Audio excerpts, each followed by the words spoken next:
রুলগুলোতে চলে যাই, একটু দেখেন রুলগুলো কেমন আছে। তো প্রথমে হচ্ছে রুল নাম্বার 1, যেটা দেখেন এখানে বলেছে যদি দো বা অলদো থাকে, যেটা মানে হচ্ছে যদিও, তো এটা যদি কখনো থাকে তাহলে সিম্পলের বেলায় হবে হচ্ছে ইন স্পাইট অফ বা ডিসপাইট। এটার মানে হচ্ছে সত্ত্বেও, সত্ত্বেও।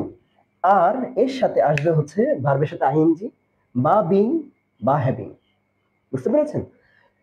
আর এর সাথে কম্পাউন্ড ফর্মে বসবে হচ্ছে বাট। তার মানে প্রশ্নটা যদি দো বা অল দিয়ে শুরু হয় কমপ্লেক্স সেন্টেন্সে, সেটা সিম্পল করলে আসবে ইন স্পাইট অফ বা ডিসপাইট, যে কোনো একটা, তার সাথে এইগুলা। আর কম্পাউন্ডের বেলায় এটা আসবে বাট। তেমনি রুল 2 তে আসি, দেখেন দেখেন কি বলেছে। যদি কখনো দেখেন যে রিলেটিভ প্রোনাউন্স দিয়ে কোনো সিম্পল কমপ্লেক্স কম্পাউন্ডের কমপ্লেক্স ফর্ম করা হয়েছে, তাহলে তার ভিতরে দেখেন থাকতে পারে what, which, whose, whom, who, that, এগুলো থাকতে পারে।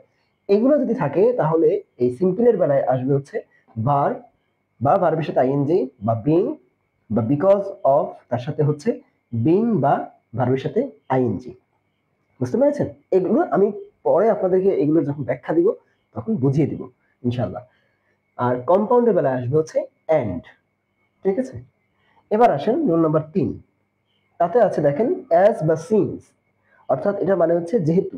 এটা যদি কখনো থাকে তাহলে বুঝবেন সেটা সিম্পলের বেলায় আসবে হচ্ছে এই যে কটা লিখেছি না, ভার্ব বা ভার্বের সাথে আইএনজি, বিং বা বিকজ অফ, বিং বা ভার্বের সাথে আইএনজি, এগুলো আসবে। আর কম্পাউন্ডের বেলায় আসবে হচ্ছে এন্ড। তেমনি রুল 4 এ যদি আসি, দেখেন এখানে কি আসছে। রুল 4 এ 4টা ভাগ আছে। একে তো রুল 4, আবার রুল 4 এ আবার 4টা ভাগ। তো তার মধ্যে দেখেন প্রথমে আছে হোয়েন দ্বারা নির্দিষ্ট সময় বুঝালে।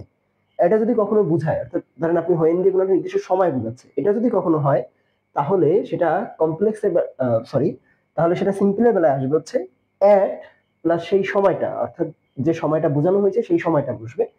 আর কম্পাউন্ডের বেলায় আসবে এন্ড। ওকে? হোয়েন দিয়ে যদি কখনো নির্দিষ্ট বয়স বুঝায় তাহলে দেখেন কি আসবে। তাহলে সিম্পলের বেলায় আসবে হচ্ছে at the age of plus সেই বয়সটা, যে বয়সটা বুঝাবে সেই বয়সটা আসবে। আর কম্পাউন্ডের বেলায় আসবে হচ্ছে এন্ড। ওকে? আবারও দেখেন হোয়েন দিয়ে যদি কখনো কমপ্লেক্সে নির্দিষ্ট ঋতু বা কাল বুঝায় তাহলে সিম্পলের বেলায় হবে হচ্ছে ইন বা ডিউরিং, আর তার সাথে হচ্ছে সেই ঋতু বা কাল। আর কম্পাউন্ডের বেলায় হবে হচ্ছে এন্ড। 4 নম্বর যেটা, এই রুল 4 এর 4টা ভাগ যেটা শেষ, যেটা সেটা হচ্ছে দেখেন হোয়েন দ্বারা চলমান কাজ বা ঘটনা বুঝালে, তাহলে দেখেন কি দাঁড়াচ্ছে। তাহলে আসবে হচ্ছে at the time of plus সেই কাজ বা ঘটনা, আর তার সাথে কম্পাউন্ডের বেলায় এন্ড। ওকে? এবার আসেন রুল 5 এ।